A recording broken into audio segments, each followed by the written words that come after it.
ব্যবসায়ীরা প্লট বরাদ্দ পেয়েছেন কিন্তু গড়ে তুলতে পারছেন না শিল্প প্রতিষ্ঠান, কারণ মাটি ভরাট করা হয়নি। সেই সাথে যুক্ত হয়েছে আরও বেশ কিছু অনিয়ম। ফলাফল অর্থ খরচ করেও পণ্য উৎপাদনে আসতে পারছেন না সিরাজগঞ্জের বিসিক শিল্প পার্কের উদ্যোক্তারা। আর এতে অসন্তোষ তৈরি হয়েছে ব্যবসায়ীদের মাঝে। আর বিসিকের দাবি দ্রুতই সমস্যার সমাধান করা হবে।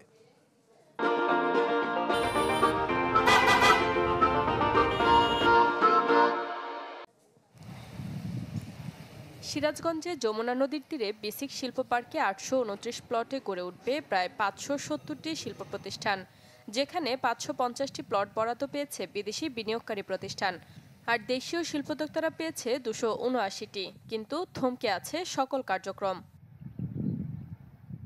উদ্যোক্তারা জানালেন, মাস তিনেক আগে প্লট বরাদ্দ পাওয়ার পরেও কাজ শুরু করা যাচ্ছে না, কারণ প্লটগুলোতে মাটি ভরাট হয়নি। ফলে প্লট বরাদ্দ পেলেও কাজ শুরু করতে পারছেন না শিল্প মালিকেরা। এ নিয়ে দেখা দিয়েছে অসন্তোষ। অনেকে প্লট প্রস্তুত করতে নিজ খরচে অসম্পূর্ণ অংশে মাটি ফেলে ভরাট করছে।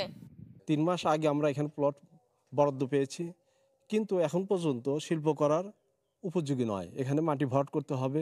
এই মাটি ঠিক মতো পাচ্ছি না, এই জন্য আমরা প্রতিষ্ঠানের কাজ আগাইতে পারতেছি না, ব্যাংকের লোন নিয়ে ক্ষতিগ্রস্ত হচ্ছি। উৎপাদনে যাওয়ার জন্য যে একটা মিনিমাম সময়, সেই সময়গুলোর ভিতরে আমরা আর সম্ভাবনা দেখতেছি না যে আমরা উৎপাদনে যাইতে পারবো। মাটি ভরাট অসমাপ্ত রেখেই হস্তান্তর করা হয়েছে প্লটগুলো। তাই দ্রুত মাটি ভরাট করে প্রতিষ্ঠান স্থাপনের উপযোগী করে দেওয়ার দাবি উদ্যোক্তাদের। যারা ইতিমধ্যেই বিভিন্ন দেশ থেকে তাদের কলকারখানা মেশিনারিজ নিয়ে এসেছে, এখনও স্পটে গিয়ে তারা সেটা বাস্তবায়ন করতে পারছে না। বিসিক কর্তৃপক্ষের কাছে বিনীত অনুরোধ করব, দ্রুততম সময়ের মধ্যে এই কার্যক্রম যাতে বাস্তবায়ন হয়।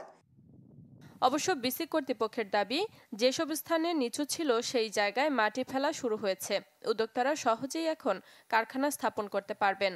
লেভেলিংটা ছিল না কিছু কিছু জায়গায়, তো এটাও আমাদের অলরেডি সমাধান হয়েছে, অলরেডি আমাদের বালিও পড়া শুরু হয়েছে। তো এখন আমরা আশা করছি যে উদ্যোক্তারা তাদের কারখানা স্থাপন করতে পারবেন।